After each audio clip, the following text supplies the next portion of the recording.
Welcome to the first ever Simi Valley Police Department Community Forum.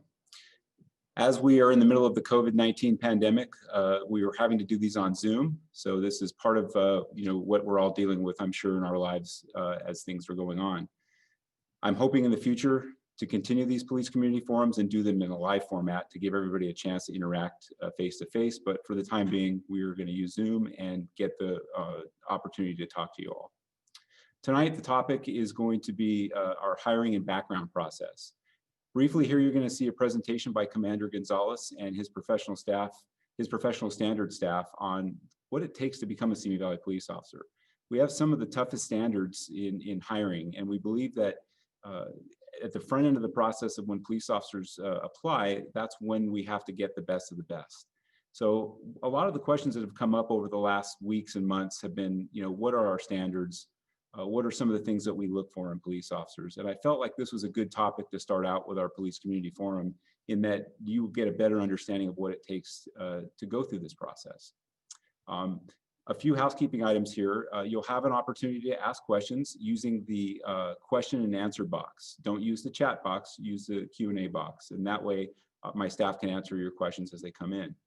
The other thing is that this presentation is being broadcast in Spanish as well. And to access the Spanish translation, you'll look at the bottom of the screen on Zoom and there's a globe for interpretation. You'll just click that and that'll open it up for interpretation. So we wanted to present this in Spanish to reach a broad section of our community. So with that, I'm going to turn it over to Commander Gonzalez, and you're going to learn about hiring standards here at the Simi Valley Police Department. At the conclusion of that, we'll have an open question and answer session. So thank you very much, and we'll see the presentation. Good evening. Thank you all for being here this evening and taking an interest in our department. I'm Commander Gonzalez, and I oversee our department's background and hiring unit. With us today is Sergeant Coffey, who runs the daily operations of our background unit, and also Detective Crocker, who's one of our 2 full-time background detectives. Those of you that are listening to this presentation in Spanish are hearing Detective Chappell, who's our other full-time background detective. So both of them will be here after this presentation in order to answer specific procedural questions as needed. So let's start this presentation. So I'm here today to tell you about our background process, and specifically the why and how, and to tell you about this fantastic results that we get from hiring in this particular way. The current configuration of our background unit, myself included, and the sergeant and both detectives, we've been in these roles in this configuration since January of 2018. So this presentation is essentially from then until now. So selection and hiring process. Some of this presentation is in response to some questions that our Chief of Police has received regarding our hiring.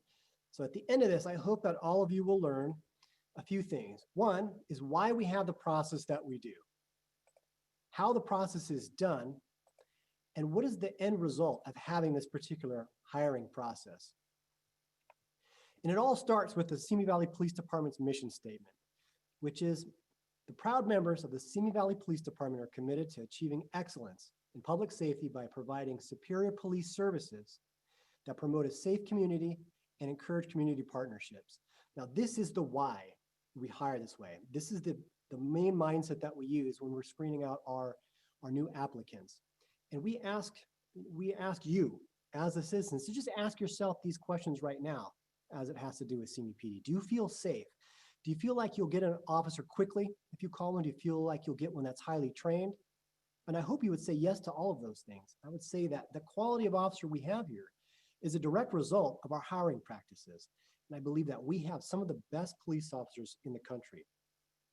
And I think this comes because we're highly selective in our hiring process, and that really shows in our superior police services. It comes from superior police officers.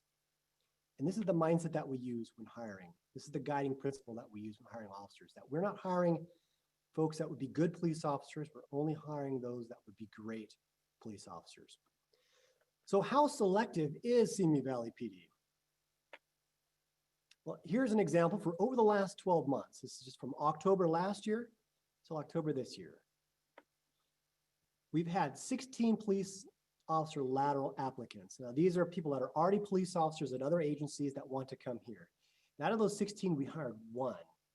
We hired just one. I know there's been questions in terms of, are we taking people that other agencies reject? Are we taking other folks with questionable records? Absolutely not. In fact, we turned away some really, really good applicants. We've only taken those that are the very best. The one that we did take, Corey Davis, is absolutely outstanding. So if you think of that, we took 1 out of 16. That's a 6% acceptance rate. Not very high. That's actually about the same as the acceptance rate to get into Yale. Now, what about our entry-level officers?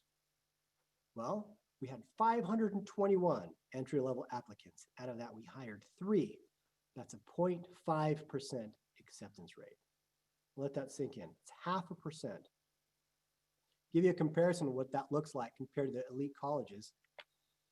Harvard, 4.5% acceptance rate.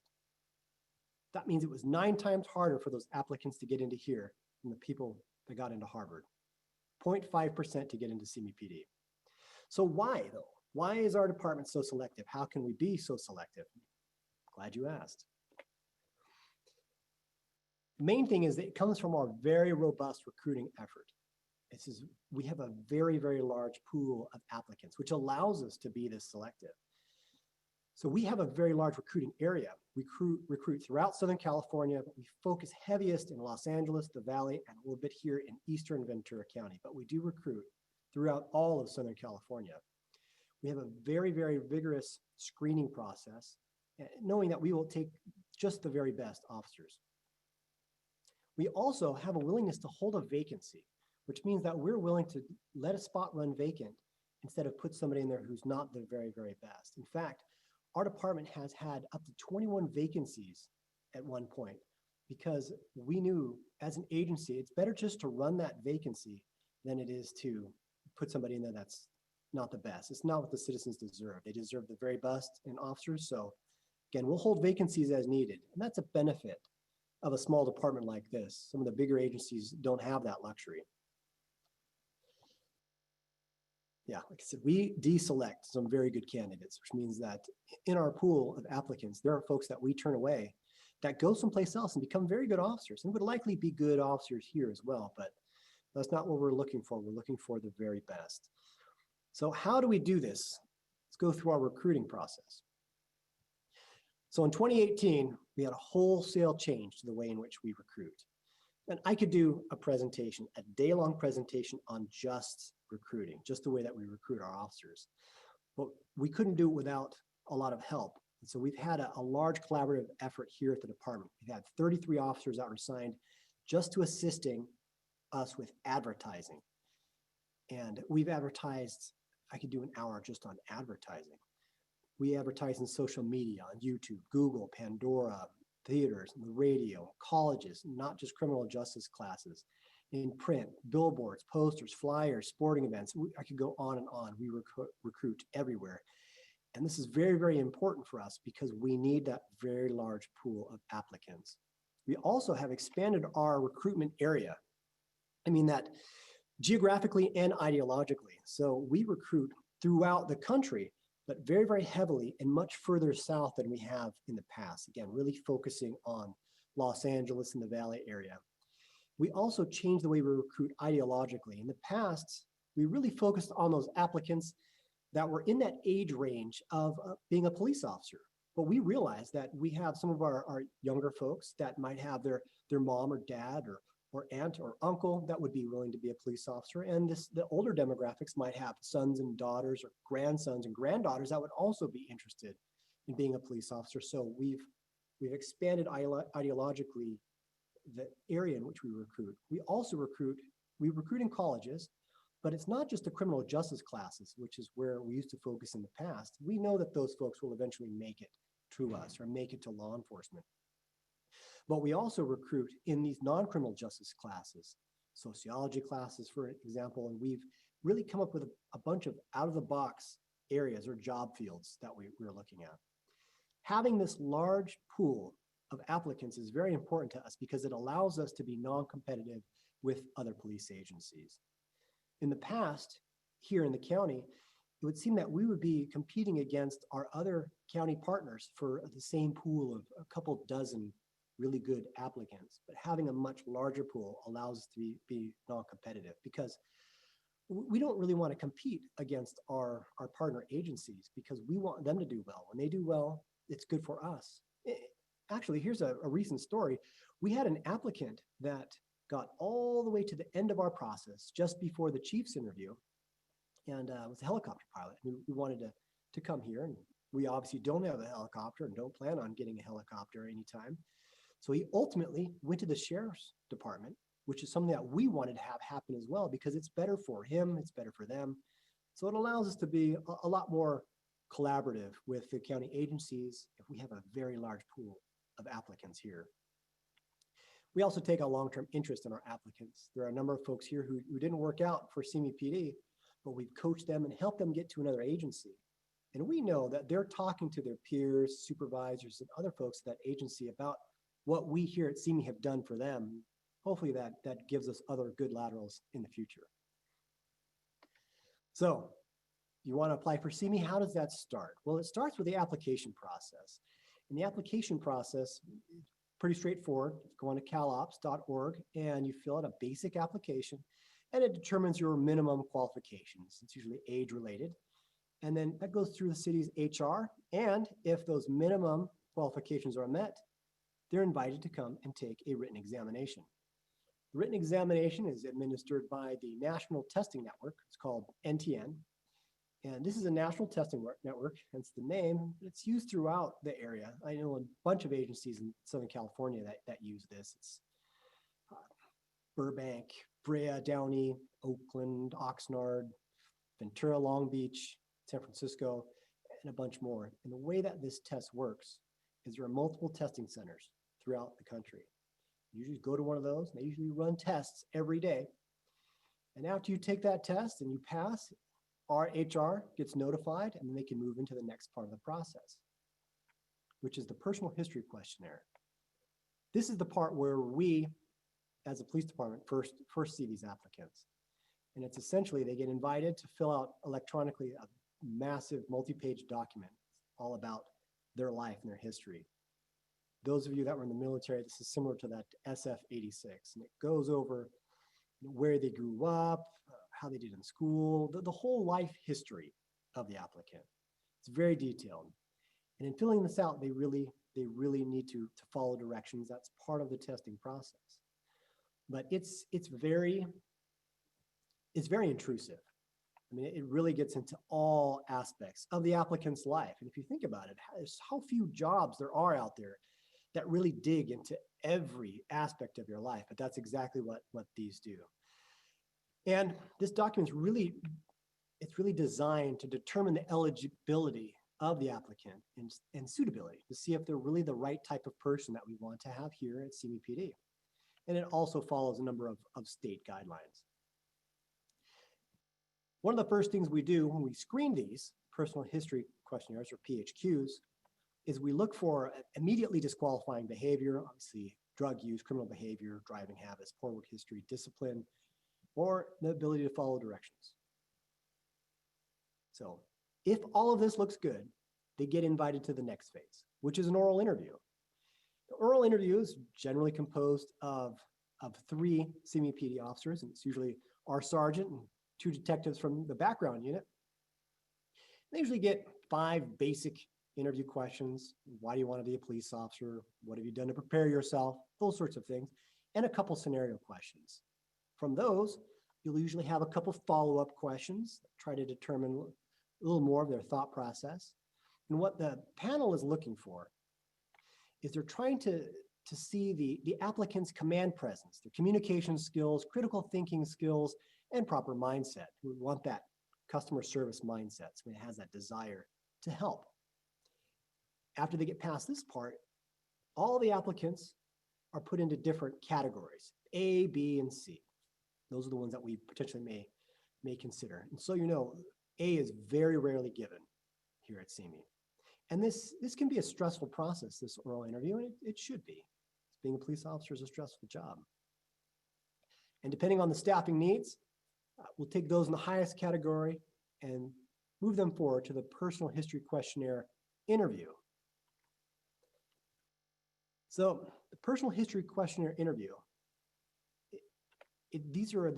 those additional questions will be asked regarding specific criminal conduct, specific driving habits, drug, alcohol use, employment, anything that may indicate prejudice or bias. The oral interview is stressful. The personal history questionnaire interview is very stressful. This is conducted usually by both of our background detectives, and they really discuss the applicant's history at length. This is usually about an hour and a half to 2 hours. It can be a very lengthy interview. And this is when you really see the applicant's personality, their true personality come out. They also do a timed essay. As we talked about, this goes over their whole life. And again, they're really looking for those patterns of behavior, undesirable traits, interpersonal skills, their life experience, ability to follow instructions, and again, that proper mindset. Why is it they want to be police officers? Is it the right reason? That's what they're looking for. Some of the things that are immediately disqualifying in a personal history interview are the following: false statements of any kind. Anything that's false, if he lies, they're going to get disqualified right off the bat. Felony convictions, any applicants that are on probation, criminal probation, unlawful use of any drug, including marijuana, while employed as a full or part-time police officer, involvement in the sale or use, involvement in the sales of illegal drugs, including marijuana, lack of a California driver's license, sex act perpetrated against the will of another party, and suicide attempts. Those are automatically disqualifying. The following factors may be disqualifying, frequently are: prior drug use, misdemeanor convictions, arrests which would have led to a year in jail or prison, theft, unlawful carrying of a concealed weapon, a sex act in which the other party was under 18, demonstrated history of irresponsible motor vehicle operation, failure to appear on their driving records, DUI convictions, applicants that are currently under psychological or psychiatric care, military discipline or dishonorable discharges, demonstrated history of financial irresponsibility, and then failure to keep hiring appointments or documentation in a complete, neat, timely fashion. So those are the disqualifying factors. So let's say they've gotten past that. Their background looks good, their mindset looks good. We decide to move them forward in the process. The next part comes up is the field work. And this is where our background detectives actually get out into the field and start trying to verify all these things. The background investigator will verify all of the information provided by the applicant. They contact all the family and personal references, current, former employees, including HR, supervisors, coworkers. They try to do as much of this in person as they can. They conduct home visits, and they also check with all the neighbors to see what kind of person this is. They're doing everything they can to really see the type of person that we're potentially going to hire. They will travel any distance to do these neighborhood canvases and review these records, and they'll fly any place in the U.S. if it's somebody that we're looking at hiring, because we really need to know their background. They do record checks of law enforcement agencies in and around their residence, of course, but we also do that around their former residences, around their work, and any frequently traveled locations. We want to talk to the law enforcement agencies in those areas to see if they've had any contact with this person.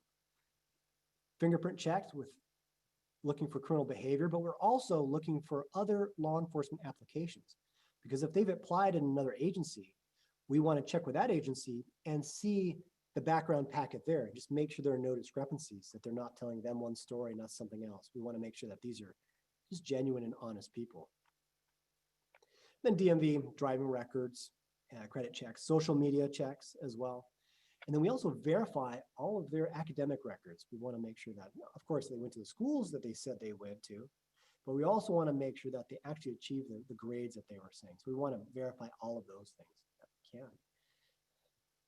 They get past this, then we have a physical agility test. And it's basically, this is our minimum standards. And essentially, it's pretty straightforward. And again, saying that these are the minimum standards. They have a 99-yard obstacle run. They have a body drag, 165-pound dummy. They gotta get up and drag a chain link fence. They got to run a distance, climb a fence, run a distance, solid wall, run a distance, climb the wall, run another distance, and then a mile run in 10 minutes. And keep in mind that these are the minimum standards. We would hope that our applicants are not anywhere near these, and generally they're not. So these are the minimum standards. Once they get past that, at some point in the future, we'll also have them do another phase. This is generally before the chief's interview, as we'll do a 1.5 mile run and a number of push-ups without stopping. And again, these are our minimum standards to get through. So that's not all. After you get past all of this, now we have the polygraph interview. So we have the oral interview, which is stressful, personal history questionnaire interview, which is very stressful. Now we have the polygraph interview, which is super stressful. So the polygrapher that we use is a professional contractor who has 40 years of polygraph experience. So we are going to have the applicant come in and complete another lengthy questionnaire regarding criminal behavior, employment. It's another long questionnaire.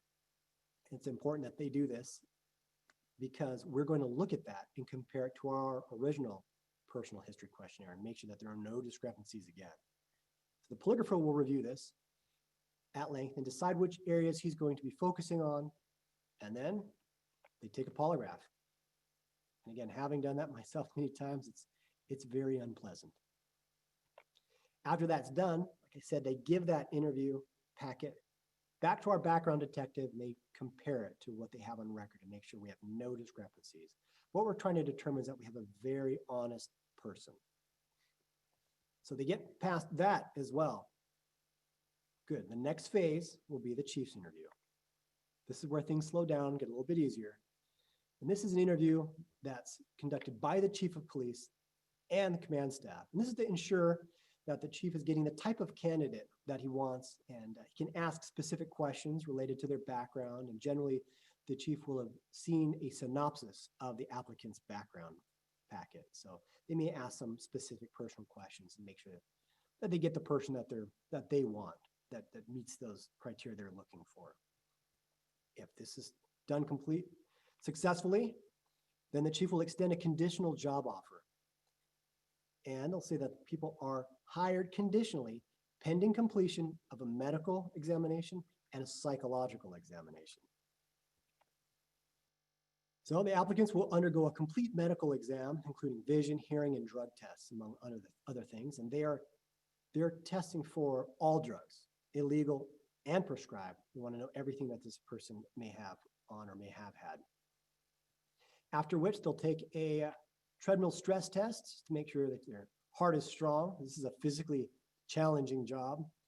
And at the end of this, the applicant is interviewed by the doctor. And all the tests are reviewed, and the doctor wants to determine if the applicant is medically suitable to perform the job functions of a police officer. So, and these doctors are all certified, and they use California's POST, and POST stands for Police Officer Standards and Training. So they use certain criteria in order to determine that the person is truly suitable for law enforcement. Once the medical is done, one thing left, and that's the psychological examination. So we have a California POST certified psychologist, and all of our applicants go through this. And the chief, every new chief comes in and they consult with the psychologist, and they make sure that the psychologist understands those ideal traits that the chief of police is looking for. And then the psychologist really tailors the interview to that to make sure that the chief is getting what he's looking for. So for the applicant, they complete another large packet, 800 question questionnaire regarding their thoughts, behaviors, and feelings. And this gives the psychologist a base personality that they can use for their interview. And then the psychologist will review the background reports that we have and all the test results up to this point. And then they will sit down and they'll actually have an interview with the applicant. And they'll make it determine whether or not the applicant is psychologically suitable to be a police officer. And we've had the psychologist find folks and say, nope, you shouldn't even go with this person, we won't. And yeah, we really rely on the psychologist. It's worth keeping in mind that many agencies around this country don't do a psychological examination. Actually, in fact, many agencies throughout this country don't do a polygraph either, but we do both, and we try to keep it very, very strict. So they get past this, they're officially hired. I know we had a lot of questions regarding like, who we're hiring, what our demographics look like. So I have some answers to that. So the demographics of the people that we've hired since January 2017 will be attached. And something that's interesting to consider is that the background guys don't see the race or ethnicity on the PHQ. In fact, they don't even know those things until the applicant sits in front of them and they see them. And prior to putting this presentation together, none of us knew that these were the demographics of our hires. But have a look at this. And also keep in mind that we don't consider race, ethnicity, gender in our hiring process at all. At all. It's not a factor. Having that in mind, this is what it looks like. So for our hirees, since January 2017 till now, 11% were Asian. Compare that to the population of Simi Valley, 9.9. Black, 9%, Simi Valley, 1.2. Hispanic, 29% compared to Simi Valley, 26.3. And white, 51 compared to Simi Valley's 59.8. So if you see the demographics of our group that we've hired is actually more diverse than that of the city. Those of you that are math wizards and looked at the demographics of Simi Valley probably saw that that doesn't add up to 100%. And we got these numbers. These are current numbers from the US Census. So it's uscensus.org. And we didn't include the Native American, Pacific Islander, or Native Alaskans for the Simi demographics, but that's where that little difference comes from. Okay, so you're hired, now what? Now you go to the academy for another 6 months. Ventura County Sheriff's Department is our primary academy. Occasionally we do send people to Rio Hondo. And both academies are paramilitary stress academies. We think that's very important for our officers because this is a stressful job. And we need to know that they do well in stress situations. In these academies, they're trained in all areas of law enforcement, and they're monitored daily by staff for stress tolerance, teamwork, leadership, and all those other California peace officer and standards job dimensions. And it's worth knowing that for both that academies, we talk to the staff and they have standing orders to drop trainees if needed. If they don't look like they're making standards, what we consider our standards, we're good to go to drop them. Also keep that in mind that 0.5%, the people that apply, that we hire, that's just to get hired. We still lose between 5 and 10% more in the academy or in the field training process. So you've gone through the academy, you've done your 6 months, what happens next? Now we're on field training. That lasts 18 plus weeks. During this, these new officers ride with and are evaluated by a field training officer. So they're riding in a car with a field training officer sitting next to them every day. And they ride with at least 4 different training officers. More new officers fail field training than fail the academy. And almost all of them say that field training is more stressful than the academy. And academy is more stressful than the training process. You see, they're getting the stress inoculation along the way. 5 to 10% do fail field training. So a lot of scrutiny on these new officers when they're on field training. So the training officers are constantly monitoring the trainees and ensure that they're in line with the department's mission statement, and they're writing written evaluations on the trainees every day. And those daily evaluations are being reviewed by the sergeants, and the sergeants will make that determination whether or not these people are keeping up to the standards. And we have this where if they look at they're just not making standards, the sergeant will make the call and they'll be terminated. And that's it. We're back to the drawing board. So what happens after field training? Well, there's still a little bit more. Now they're on probation. Probations, all these new officers that are on probation are watched very closely by the sergeants and peers, and they receive 6-month evaluations instead of annual evaluations. And while on probation, the officer are at-will employees and can be cut loose at any point. So there is quite a bit that goes on to becoming a police officer here at Simi Valley, and it's quite a process to get through to get here. And if you're wondering what that gives us in the end, what's the end result of being so selective? We really have, as a result of this, a world-class police department. I think our department is unique, and I don't think you'll find the combination of things from another department of our size. And you'll find these things from the larger agencies, but I don't think you'll find some of the things that our department does any place else in the United States other than in a large agency. For example, we've been on commercial crimes task forces where our Our officers have been case officers on large organized crime task forces stopping international shipments of stolen property that were coming from Simi Valley.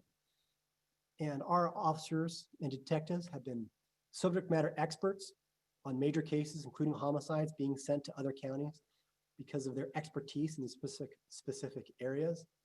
You know, we also have officers and detectives. We have a detective that's cross-sworn as a federal agent on the FBI task force, working a number of large cases that directly affect the citizens of Simi Valley. So because he's on that, we have a seat at that federal table that we wouldn't have if we didn't have this quality of officers that we do. We also have officers on narcotics task force and that are cross-sworn to the DEA, and they travel all around, literally have traveled around the world, stopping major drug shipments that would have ultimately ended up here in Simi Valley. As a matter of fact, just 2 weeks ago, the DEA and Simi, part of a task force, they stopped a large seizure of methamphetamine, 2,200 pounds.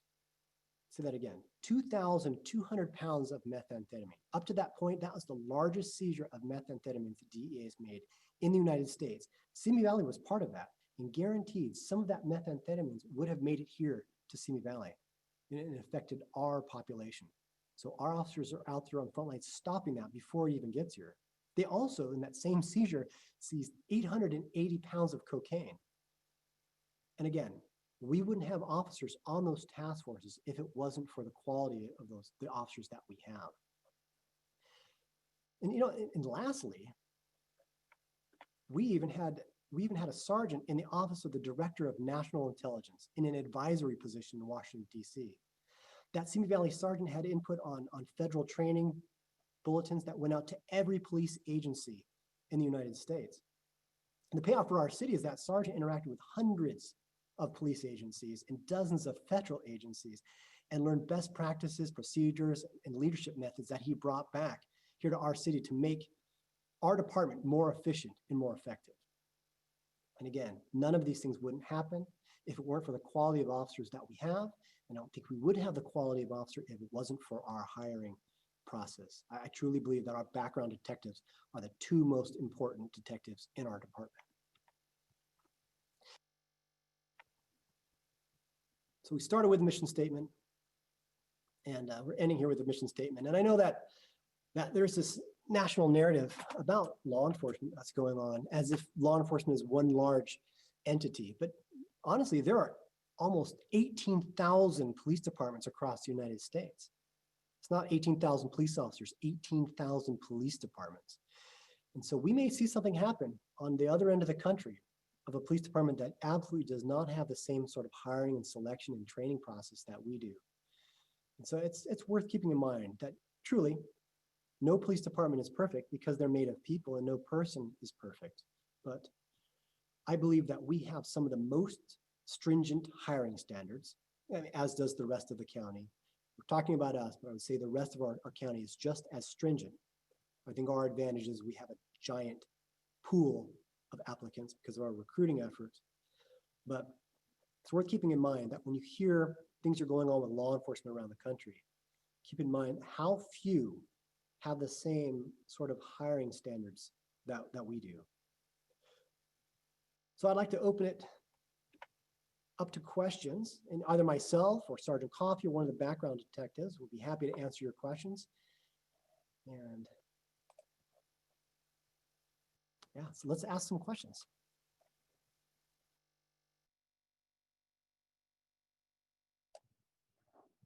All right, we have a lot of questions here. Let me start with this one. Do you need to have a degree to become a police officer?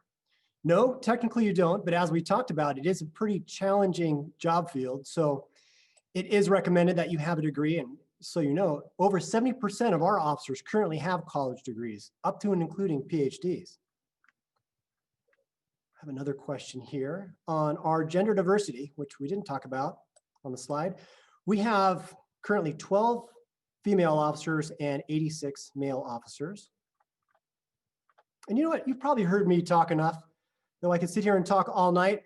Why don't I hand this over to some of our guys who are actually doing the work. Let me introduce Sergeant Coffey, and he can answer some of these more specific questions.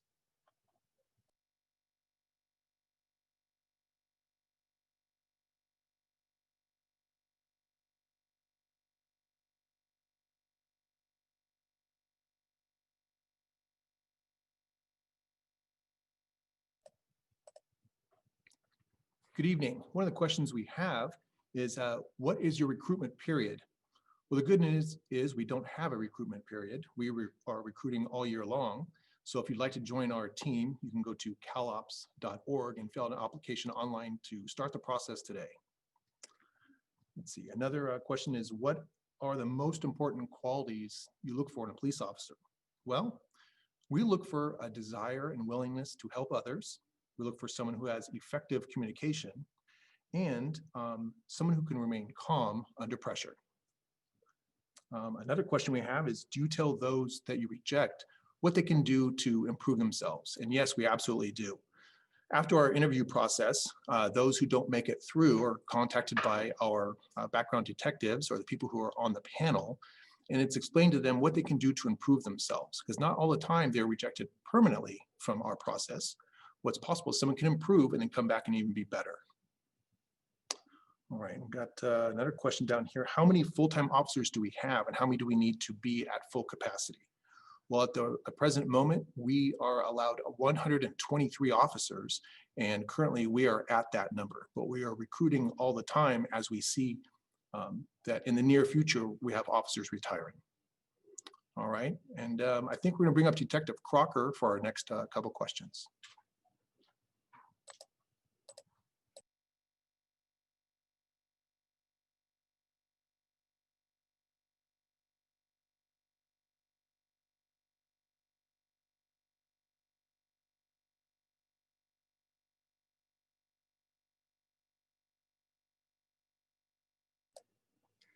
Good evening. Thank you, Sergeant Coffey.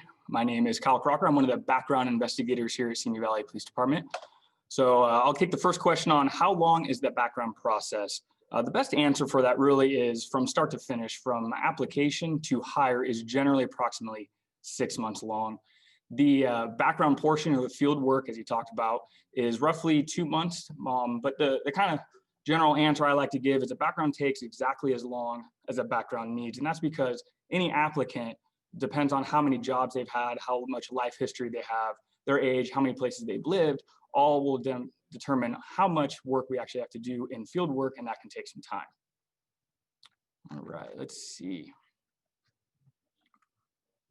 Here's a good question. Why marijuana but not alcohol if they're equally legal in California? It's a great question.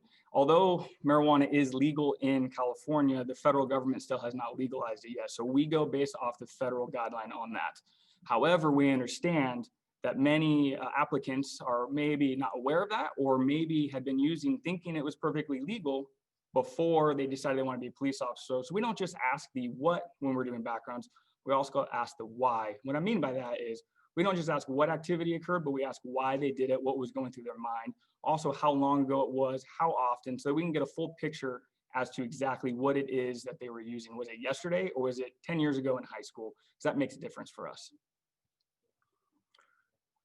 Do applicants pay for police academy and training, etc.? Fortunately, when you get hired by our agency, we will pay for everything. We will give all of our officers the equipment they need to do the job, and we will also pay them their salary while going through the academy. We do that for many reasons. The main reason we like to do that is to make sure that all of our officers are able to provide the superior service and customer service that we expect from all of our officers here. Let's see. When does CPR and first aid training happen? Although that's a little bit after when I'm involved with them, it is part of the academy. Right away in the academy, they get first aid and CPR training. And then from the academy, we continue our CPR and first aid training here at the station with our cadre that are all certified instructors on it. Do you require annual training for police officers? Yes, we require annual training on all aspects of law enforcement in that. Let's see. How many laterals from other agencies are hired? Do they undergo more training prior to hire by SVPD? In regards to the lateral question was already answered in the presentation, but I'll focus on the undergo more training prior to hire by SVPD. We don't train them before we hire them. However, they go through the same process that a new applicant would do for backgrounds. We look into everything. We go to their agency. We talk to not only their coworkers, but their supervisors. We look in their background that they underwent at their agency, their personnel file. because we want to make sure that we're getting the right person that falls in line with our mission statement. Once we do hire them, they do go through the same FTO program or field training program that any new officer would go through as well. So although we consider them a lateral, we treat them as a new hire through the process to ensure that they are meeting our standards. And there are many officers that we've had in the past that have lateraled over here and have not made our field training program.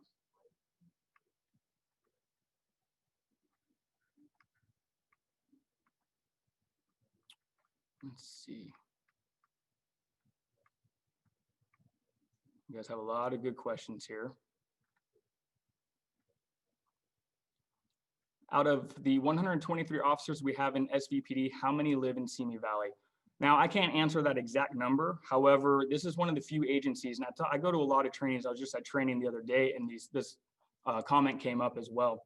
Not only do we have a lot of our officers that live in town that currently work for us, we have a lot of officers that live in town in general. And this is one of the few places that most of our officers, even if they didn't live here before they were hired, they still choose to move into the city because of the community support that we have here, that we work very hard to obtain and that we work very hard to continue to have.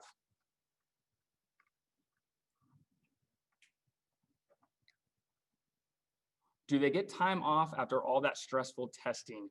I'm not sure exactly who you're referring to, but I will give a couple answers to that. The applicants, the process, like I said, takes 6 months on average. So you can see that they're filling out paperwork, which can be very stressful, getting all the information we need. Then it may not be, it may be a couple weeks to a month before they come in for an interview. And then also during the background process, we're spending a couple months working on their backgrounds. We're in constant contact with them. However, they're not having to do much during that.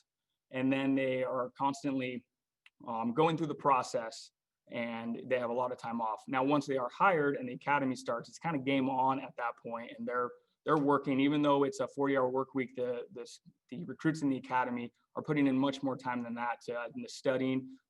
It's like a college course, a full-time college course. And then once they graduate the academy, they have their weekend off before they start field training. So although it is very stressful, it becomes normal for them to be working that hard. And we do that because during the academy, we're also testing them to ensure that they can handle the rigors of daily life as a police officer, which is very stressful on a day-to-day job and without much time off. So we need to make sure that they can handle that. Do officers need a college degree? If not, why not? So officers do not need a college degree. The California Post standard is a high school diploma. However, it is greatly encouraged that they have college. We don't require it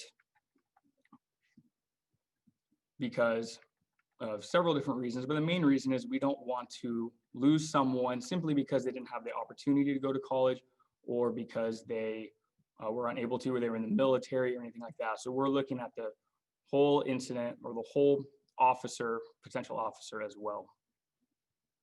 But we do have an education incentive that is paid for by the city once they are employed, and we pay extra for officers who have a college degree, be that a bachelor's degree or an associate's degree.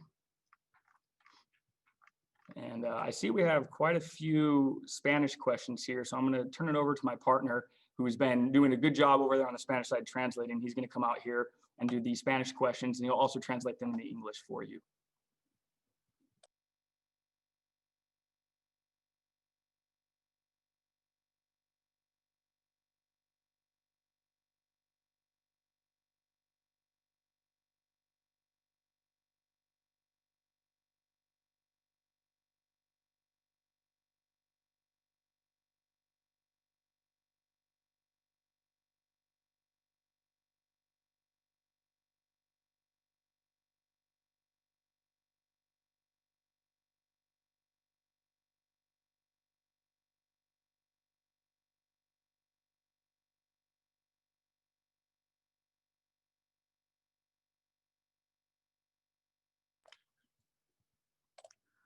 Buenas noches, soy oficial detective Chapo. Yo soy quien estaba haciendo la traducción en el canal de español. Tenemos como dos preguntas aquí de español. La primera es que si nosotros estamos buscando mujeres, okay, para ser policía. ¿Cómo no? Siempre, sí, estamos buscando mujeres como mi compañero dijo antes, que nosotros tenemos varias mujeres aquí quienes son policía y son personas especiales. Y sí, por favor, si estás buscando trabajo para ser policía y eres hembra, por favor, mándanos su aplicación por callops.org. Ok, también la pregunta es en cuanto de recibir más pago si sabes español o otro idioma. Y sí, el departamento o la ciudad de Simi Valley le pague más dinero para ser alguien quien sepa español. For our English speakers, I answered 2 questions there in Spanish in regards to, do we hire female officers? Are females to be officers? Absolutely, we do. They bring a wonderful talent to our police force. So yes, if you are a female looking for a job as a police officer, please send us your application to callops.org. And the other question was, do we pay additional money for those that know a second language? And yes, we do. We do pay a fee of $100 a month for those that do know a second language, preferably Spanish, as it is very helpful. Okay, not seeing anything more here. What I'd like to do now, I'd like to turn the time over to our Chief of Police. And those of you that have been here with us, we thank you for your time. And those Spanish individuals, please change back to Spanish. Mis amigos quienes hablan español, por favor, cámbiense para atrás al canal de español y yo te veo un poquito más ahí. Okay, pero ahora voy a dejar un minuto a la Chief of the Police, Dave Livingstone, para terminar con esto. Gracias.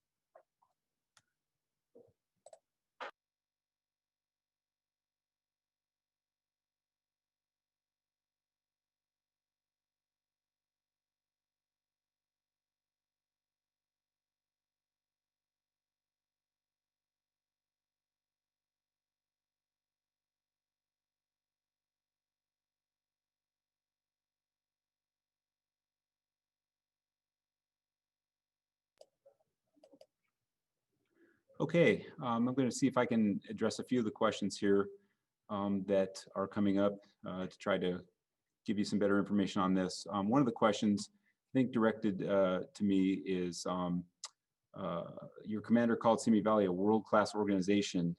Many European nations train officers for significantly longer.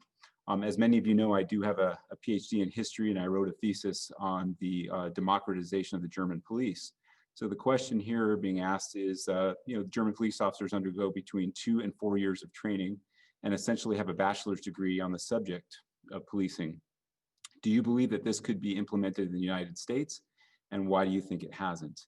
Would having a similar program cut down on things such as officer-involved shootings and communities having to pay for expensive lawsuits? It's a really good question. The difference is the United States is much bigger than Germany, and I get this question quite often. Germany is more of a homogenous society, and so they have the ability to control things in different ways because they're not dealing with different laws in terms of state by state. They do have federal states, but they also have a federal police force.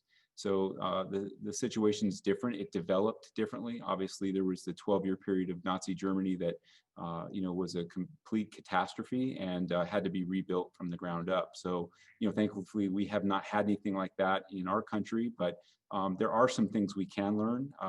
Obviously emphasizing education, and like we've already talked about here, there is an education incentive here. When I came onto the job myself, I didn't have a college degree. I had a high school diploma, and through the resources that the city gave to us as officers, I was able to pursue my degree all the way up to a PhD. So I did my education while I was working and took advantage of the tuition reimbursement. So I think having an education is critical. It's important because as police officers, we make life and death decisions. And so the ability to think critically is important. And things aren't just one way or the other, and you have to be able to kind of weigh out things. And I think that's what the education helps with. So, great question. It's not something that we could implement here without a complete, change from the ground up. And, I think looking at the countries differently in terms of that. Let me see if there's a couple other questions here. what are the backgrounds, education and prior police work, and hiring and background process team. So basically, our background investigators are experienced police officers. Many of them have been training officers, and they've been with us for quite a number of years. So it's not something that we just hire an officer and say, go out and do the backgrounds. They have to go to a police officer standards and training background school, and they have to learn all the different things about medical records and the psychological profile. So it takes a lot of experience to get there, and we only hire the best to be our background investigators because they're really the front line. They're the keys to the kingdom, so to speak. So they're the ones that are going to see these candidates when they first come in, and they're our first line of filtration, basically, to look and see if these are going to be good candidates for our department. Let's see here. What else do we have? What is the average age of your officers? That's a good question. We like a lot of other corporations, we hire a lot of people. So we're in kind of a shift right now. We do have a lot of people retiring. So we do have a younger demographic coming in, and that is just part of the nature of an organization. As time goes on, people retire and you get new people in. Let's see. A lot of great questions coming in here. Here's another one here. Once a background is completed, is information found shared with the individual being hired? Yes. So, obviously they're completing a personal history statement, and in that personal history statement, they're, disclosing everything, and they're working very closely with their assigned background investigator. So when disparaging information comes up, that's actually sat down with the background investigator and they talk it through. So these things are shared. If somebody is disqualified, they're told why they're disqualified. So that's a good question. Another great question here, and this one comes up a lot. To what extent is police training and policing influenced by strategies and techniques developed in and used by the military? Now, this is a common question, and I would say, it's very easy, and you see these terms today, the militarization of the police. And again, I think I'm pretty well disposed to answer that question because I've studied, extensively a country that had a hyper militarized police force and then changed into a democratized police force. We don't really have that here in Simi Valley. Basically, the only thing influenced from the military training is the discipline. So when officers go into the academy, they're expected to, follow a hierarchical chain of command. And that's why we call it paramilitary, because it's not military. It basically is just set up in the same way in terms of the hierarchy. But what we do in the academy is we induce stress. So they are required to keep their uniforms in tip-top shape. They're required to do research memorandums and write without making mistakes. And we induce stress in that environment. It's a controlled environment. And the reason we do that is because police officers, when they come out in the field, they're exposed to a lot of dynamic stresses that come at them from a variety of different angles. So you can't have police officers that snap under pressure. So when you go out to a scene of a dispute and people are yelling, and oftentimes they yell at the police officers because they're frustrated and angry. We don't want police officers that lose their temper and react out of emotion. So when they're in the academy, we apply stress to them in a controlled environment. That's probably about the only thing consistent with the military in terms of the training. So they have to do physical fitness and push-ups and pull-ups. And so if you would see the police academy, you would say, well, it looks sort of like that. But we're not training them on military-grade weapons, and we're not training them in military strategies. Officers are trained to de-escalate situations and to use only the least amount of force necessary to accomplish what they need to do. So there has been a move towards militarization, across the country in terms of some of the equipment, but it's kind of come and gone. If you remember, really up until the North Hollywood shooting a number of years ago, police officers didn't even carry rifles in their vehicles, and those came at that time. So again, the training we give them is to de-escalate and use the minimal amount of force necessary for the situation. But the stress in the academy comes to induce them into situations so that they can remain calm.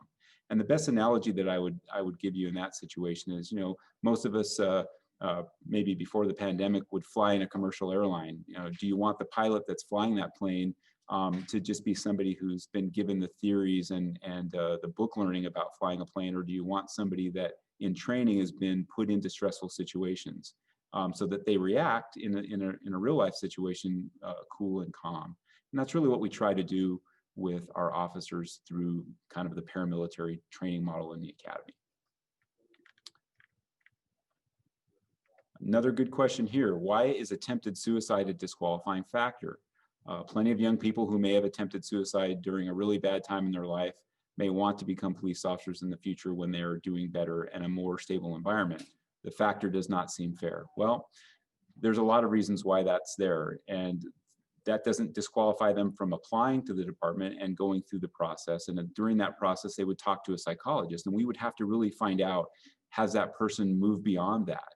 And so, obviously, police officers carry weapons and firearms, and we wouldn't want to put somebody in a situation where they're under stress and they react a certain way. That's why we have a strict psychological requirement that they have to take written psychological exams, and that they also have to sit down with a psychologist and talk about these things. So I would say that if somebody had been able to talk to our psychologists and they were able to show that there has been this progression, then that would be something that would be taken into consideration. But again, it definitely is one of those things that we'd have to look at very, very carefully. People do change, and we do give them that opportunity. Sometimes you have people that are what we call a diamond in the rough. They might have had a bad turn in life here and there, and we try to be open-minded about that, but at the same time holding very high standards. Let's see, I'll take a couple more questions here. We're going to try to answer as many questions as we can. One of the things is, if your question doesn't get answered, please follow up with us, and we'll have an ability to keep a log of these, and then we'll get back to you and answer all these questions. Some of the topics that we're talking about here a little bit are crossing different areas, and what we're planning to do as we go forward with the forums is to come up with different topics. So we might just have a forum on training. We might have a forum on how to file a complaint. And that way we'll be able to kind of address those questions more clearly. But we'll try to take a few more here and go with those, and then take it from there. So here's another one. Do you have a true diversity policy, and do you hold to those standards? And I would say, in terms of a diversity policy, it's kind of a vague question, but we do embrace diversity here at the police department in everything that we do. And in Commander Gonzalez's presentation, you saw that we don't look at gender or race or ethnicity when we're hiring people, and we understand that our community, we want to reflect our community, and so we embrace that. And we train, we go to different trainings, and we have officers that go and do the training and come back and train the trainer. So it is something that we embrace, and something as the chief that I want to work harder at. And as you've seen in those statistics from 2017, we've really done a good job in terms of trying to really reflect the community that we're serving. One thing I always say about our department is we're not just policing the community, we're also part of it. And a large number of our officers live here, and I think that's an important part of that.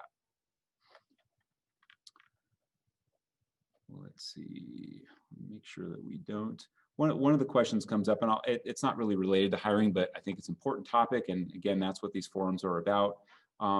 Because of the recent incident in Philadelphia with the shooting of Walter Wallace Jr., how are you training your staff, and what are your protocols for dealing with individuals dealing with mental health issues? Have you dealt with someone having this experience in the past? How would you de-escalate the situation?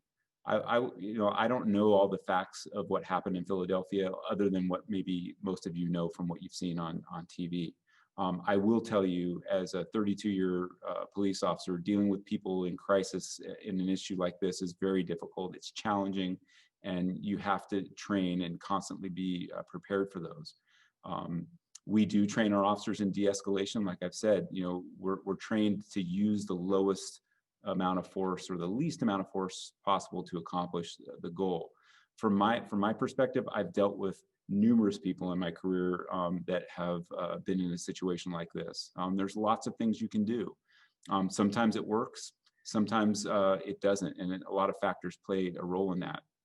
I can give you a good example. The first time I ever had a situation like this as a young police officer, I had a 14-year-old child basically holding a large butcher knife up to his throat. He was in crisis over an issue that was happening with the family, and I found him hiding behind a bush over on Los Angeles Avenue. And I know that how I worked with that situation was just speaking to him and talking to him and pleading with him not to do what he was trying to do and trying to empathize with what he was going through. And thankfully, I was able to talk him out of that. So, our officers are trained to do that. And I think that, a lot of variety of situations may come up like that, and each one is different. So without knowing the situation in Philadelphia, it wouldn't be something that I would be able to really give a strong opinion on, only that these are dynamic situations.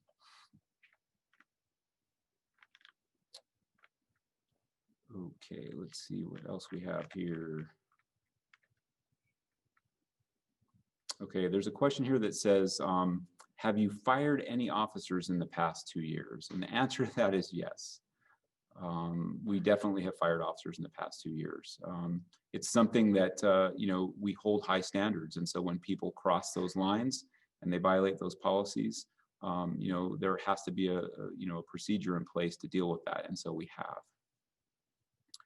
Another question comes up here. It says, are they federal officers or city officers? If so, are they required to follow federal police regulations?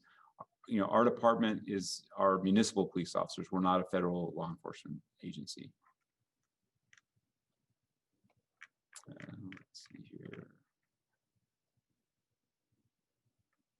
There's a question here about medical training. Is the medical training retested?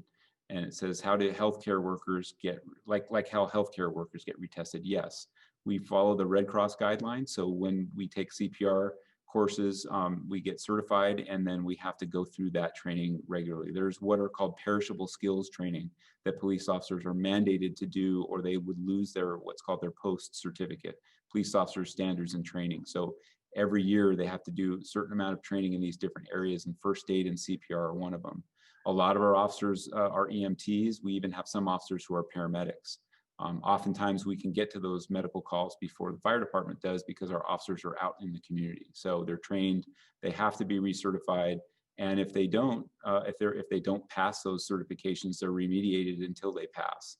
So they're not allowed to work in the field if they don't have their basic core skills that are required for the post certificates. Another question here, police officers statistically have, and I'm reading the question, I can't verify the statistics that this person's referring to here, but police officers statistically have twice the rate of domestic abuse when compared with civilians. What mental health training do officers get?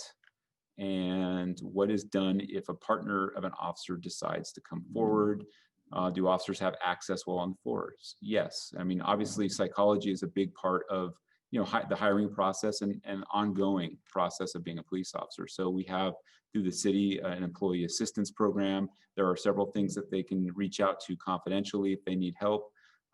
There are certain situations that would come up if an officer becomes aware of something, they have to bring it forward. But there are procedures in place so that officers can reach out to get help if they need it.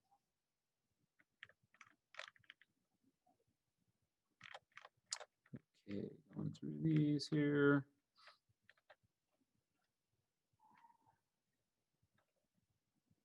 Here's a good one. How has training changed with COVID quarantine guidelines? We're really dealing with the same things that all the rest of you are out there with COVID. Our department, we have only essential people here. Everybody in the building, when they're away from their individual workstation, have to wear masks. And it does affect our training. Our officers are supposed to do defensive tactics training, meaning like, control holds and arrest techniques. And we can't do that because we can't maintain 6-foot distance between each other. So, it does affect our training, and, it is causing us different ways of looking at it. I know some of our academy classes for our new hires have been postponed when this started, and the recruits had to wait till they could get to a point where they could start those classes up again. So we're effective. We're affected just like everybody else is. What is SVPD actively doing to educate officers on implicit bias? Implicit bias is critically important to law enforcement these days, and it's not just some of the things that you're seeing in the news media, but we were ahead of the game on this. We started this a number of years ago. And we actually sent officers and supervisors to a train the trainer course so that they could come back and train our officers in this, so that we were doing the best we could in that regard. So we've done that quite frequently.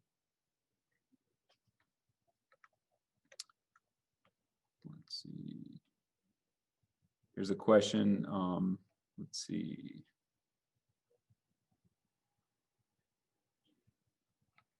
One of the other things I think that's important to point out in terms of the psychological and background checks is that anybody that we hire here at the police department, not just sworn officers, but volunteers and also our professional staff also have to undergo very extensive checks in the process as well. So it's not just for the officers; it's anybody that would work here.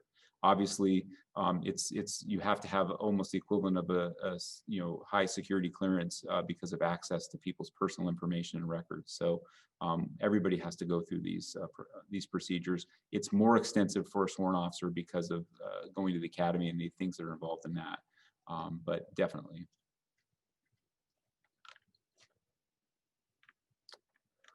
Okay, I think we've gotten to the end of the questions here. Let me look, there might be a couple more here.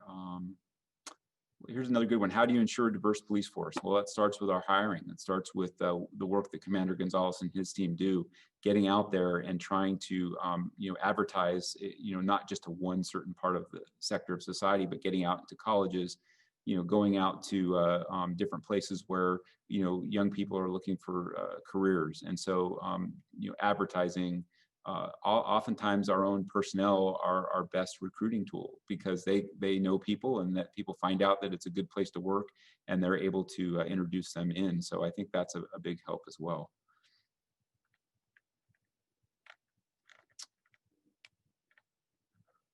Here's another question, not really related 100%, but I think, again, as the chief, I feel compelled to answer these because I think this is an important part of what this forum is about. What is the police department doing to help change the negative perception of our city? And what effort is being made to diversify the leadership of the police department? It's a great question. I think one of the things that we do is just in our actions every day. We take complaints seriously. We go out and we investigate crimes. We provide a service to our community, and that is, number one, keeping it safe. The second thing is building those positive community relationships, doing things like this, the forum, being open, open to criticism, looking to do better. One of the other things that we try to do is we try to do things that are not enforcement related. So over this past weekend, we had a drive-through trick-or-treat event where, it's a chance for the community to interact with our officers in a different way, not just in, maybe a negative way or through an enforcement contact. So we try to do those things. We get out there with the holiday season coming up. We do programs like Shop with a Cop and different things like that. Obviously with COVID now, it's difficult to do those. And so we're trying to reach out in different ways. So I think that's a big part of how we would go about doing that to, keep that positive relationship about Simi Valley and also about our department.